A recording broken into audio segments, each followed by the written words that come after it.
決めようか。忍者と極道。どちらが生きるか。We've all heard or seen of turf wars between gangs in movies, but a centuries-long war between ninjas and the Yakuza hidden in modern Tokyo, that's where things get interesting. An anime for the manga series Ninja vs. GOKUDO is officially premiering in October 2025, animated by Studio Dean. The show is directed by Toshinori Watanabe, known for Fairy Tail 100 Years Quest. Ninja vs. Gokudo frames itself as a primordial clash between stealth and honor in case of the ninjas versus pride and brutality in case of the Yakuza, trying to promise a violent, testosterone-fueled conflict between two underworld archetypes fused into modern Tokyo streets. The foundational premise of Ninja vs. Gokudo is a centuries-old relentless war between the ninjas and the Yakuzas that has been secretly shaping human history.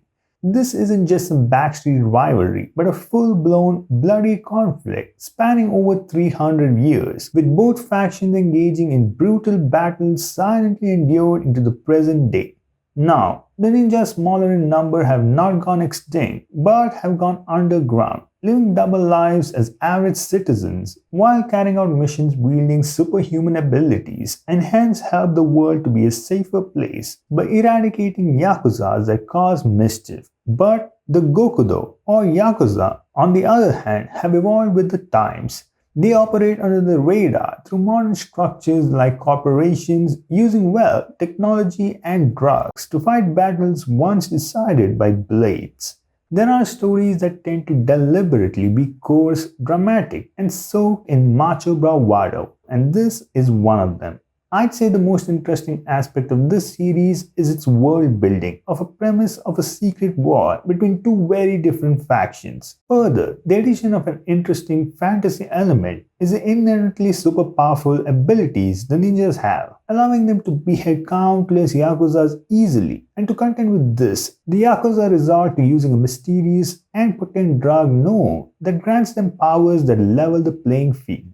This kind of adds to the existing exaggeration of ninjas being more than just throwing shurikens, but also being able to wield the power of nature, and Yakuza, who are just normal humans having to use drugs to enhance themselves. The story focuses on two main characters, beginning with Shinua, an overpowered ninja who cannot laugh, a kind of emotional numbness stemming from childhood trauma which leaves him silent and detached from normal joy and wanting to be someone who can laugh and enjoy life like a normal person. Despite this, he forms an unexpected bond with Kiwami, secretly sharing a love for the same Flash Princess anime series. Kiwami, on the other hand, is the charismatic leader of the Yakuza group.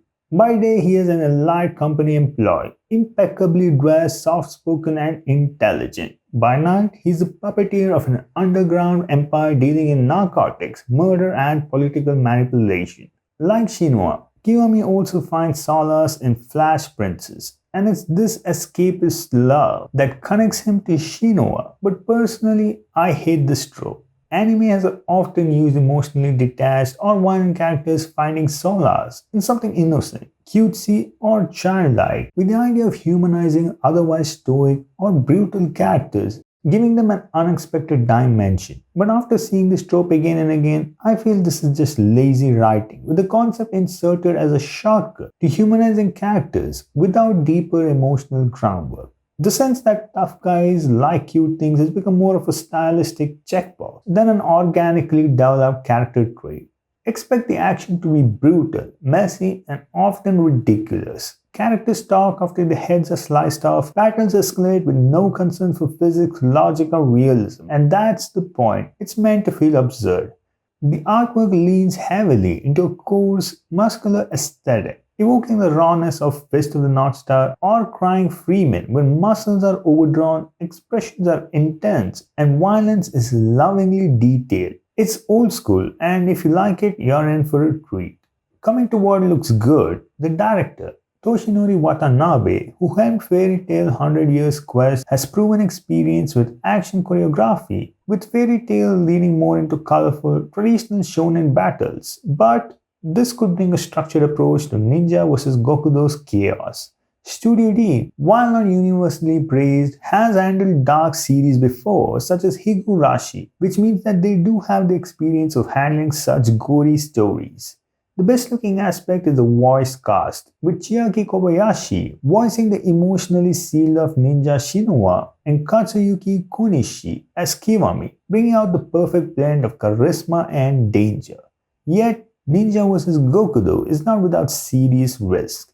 The major issue is Studio Dean, and from the trailer, I see glimpses of competence, dynamic key visuals, fluid shots, and clean character designs, but also hints at shortcuts, limited animation, reused frames, and suspicious static scenes, which look similar to the famed Seven Deadly Sins Signs of Holy War, which suffered from the same fate. Finally, the series itself ain't got enough of a good story to long term captivate the audience, according to me. Personally, I'm all for a testosterone fueled, logic defined action series, but objectively, if the anime follows a single core, adapts more than 20 to 25 chapters, and Studio Dean sticks to its recent production trends, Ninja vs. Gokudo will, I think, start strong, but ultimately dip into something average to below average. If you're the kind of viewer who are tired of predictable action narratives and appreciate storytelling that isn't afraid to blend ultra violence with dark, often absurd comedy, then Ninja vs. Gokudo is absolutely for you. Fans of series with over the top exaggerated action like Fist of the North Star will find plenty to love here.